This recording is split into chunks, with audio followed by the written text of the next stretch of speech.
All right. All right. Good to see everybody. Yeah, the ramp period is over, so we're into whatever it was 2.5 or I think it was 2 hours today.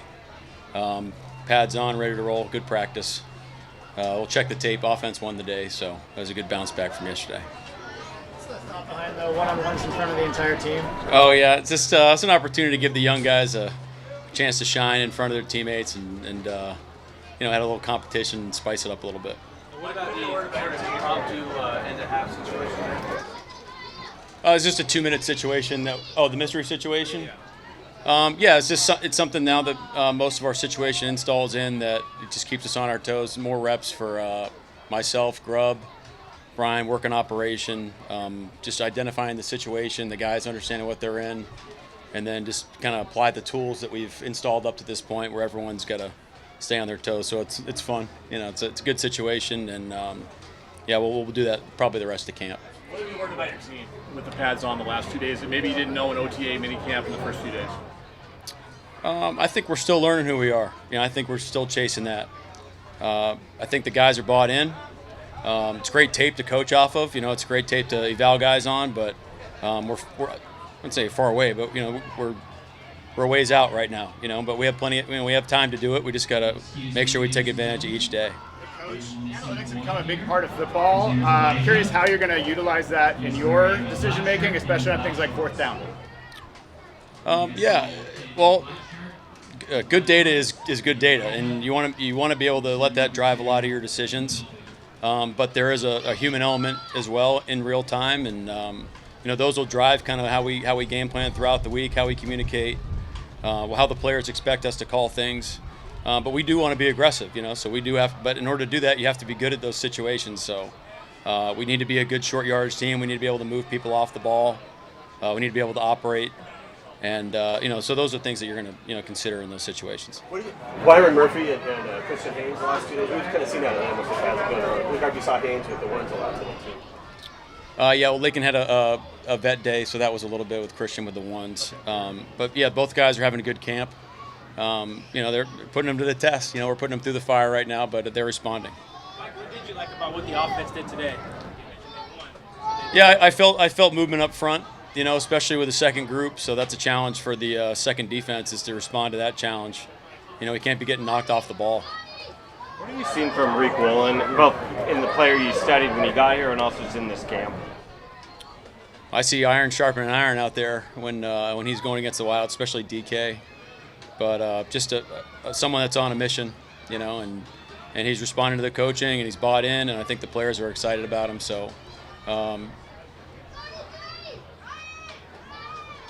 I don't want to oversell it right now, but I think you can sense our excitement about him. Push on the spot here, Coach. Which touchdown was better, Jake Bobo or DK's one hand and one hand? I don't know. John said that might be an all-time top 5 VMAC catch the last couple of days, so he's seen a lot of great catches around here, so I think that speaks to it. Coach, sometimes some coaches emphasize starting fast, starting seasons, starting games fast, some emphasize finishing. Do you have a part of the game or part of the season that you plan on emphasizing with the team? Well, you need to start fast, and you have to close the game out. So and then you want to extend the lead in the middle. So, John Harbaugh said the game's either going to happen one of two ways. Either we're going to start the game with a lead or start the game, behind. So, how you respond to those situations, and then ultimately how you close games out. Situational football is obviously a big part of that. Mentality, how you play the game. Again, those are all things that we're trying to train throughout this camp. That's why it's set up the way it is. Artie Burns got quite a few snaps playing inside today. There's something he's starting to show last year. What have you seen from him so far in that deep quarterback group? Well, he's making plays on the football, and football's important. So that's good. It's a poise about him, a cleanliness to how he's playing. It's very smooth. He's taking strides from the spring. So we're excited about Artie's right in the mix, and we'll see how it shakes out. In your creation, go ahead, Bob. I'll go after you. Is Mike Morris okay? Yeah, I think it was an elbow or something yesterday. I don't believe it's serious. Mike, in your creation of the culture, how important is it that create a patience, Because like you're saying, the offense won today. We're going to look at the film. How important for the players to understand the day-to-day and the building of the culture, not go high and low too high. Yeah, we talk about stacking wins. What's important now? So that mind frame from a play-to-play basis. You can't let a good play hinder the next play, and you can't let a bad play beat you twice. So I think the guys have that type of methodical approach. And we'll get in games where things aren't going our way, and we're going to have to stay poised and find the next play and try to regain the momentum. So that's something that we're building. The guys, they understand that, and we're talking that, in team meetings and as we're watching film, to kind of show them the way the game should be played, and I think they see what we're chasing. Coach, you talking about the title belt and why Charles Cross earned it today? Yeah. Shout out to Gino. I was talking, offense won the game, and he said that give it to an old lineman. Charles been having a great camp. The belts is something that's kind of fun to just kind of mix it up and spice it up throughout camp of who's holding the belt, and then we can kind of change the criteria of how you challenge it. We got a bunch of them. EK's done a great job. They're like legitimate belts. They're kind of heavy. They're pretty sweet looking, but I think the guys get excited about it, and it means something to carry that thing around for the the building for a day or two. As you're the through not around champion right now, as the offense is, which is pretty cool. What do you learn about Witherspoon outside of corner the last couple days? I don't know if I've learned. I don't know if you've learned anything, but he needs reps out there. He needs reps both sides, so he knows that. And we got great competition when he's not inside at nickel. And he's got to be on top of his game wherever he's at. What do you learn? Maybe you already were studying him or knew before you got here, but what makes him such a good tackler for his size? Talking about Spoon mentality. Simple. With the belt, who decides that, or you just kind of squirt a little? Yeah, the criteria is ever changing. I do reserve the right to switch it up on the guys, but it's exciting, and based on where the team's going, it's kind of a way to push buttons here and there and edge guys on. If someone needs a little push, you put a little belt on the line or something like that. So it was fun. We had a lot of guys work on it. CP, Jay Harbaugh, all those guys came up with a really cool plan. You said there's a few belts? Oh yeah, there's several belts. We won't tell you all of them. There's still some that yet to be uncovered. Who's aware of the mystery scenarios before you call them? Is it just you, or is it Leslie Frazier and Brian Ayers put them together. Hey, Coach, any updates on the Connor Williams conversations? No. What are you seeing from Baker and Dodson now that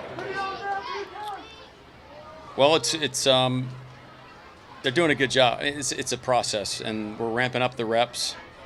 But I think they give you some scheme flexibility of something that linebackers wouldn't usually do, and then we're starting to interchange them a little bit, which is something we haven't done as much. So.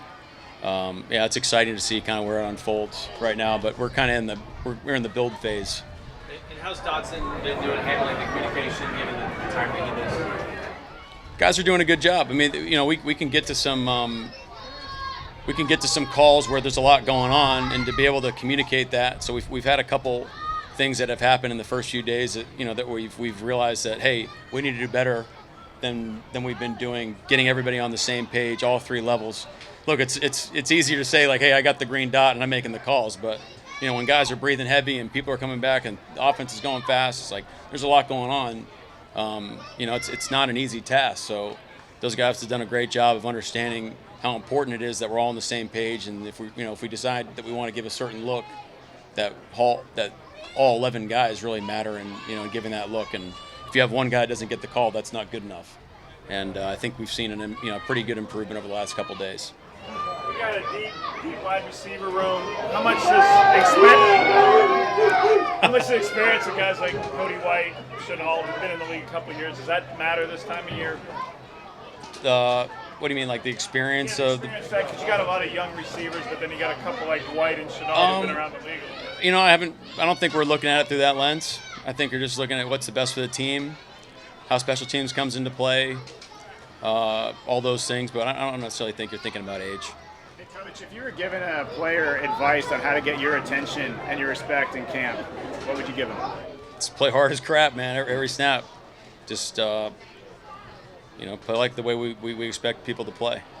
We know that in-house, without using all the crazy language, but they know what it looks like. Chenna and Los is coming coming off of the injury. What have you seen from him this camp so far?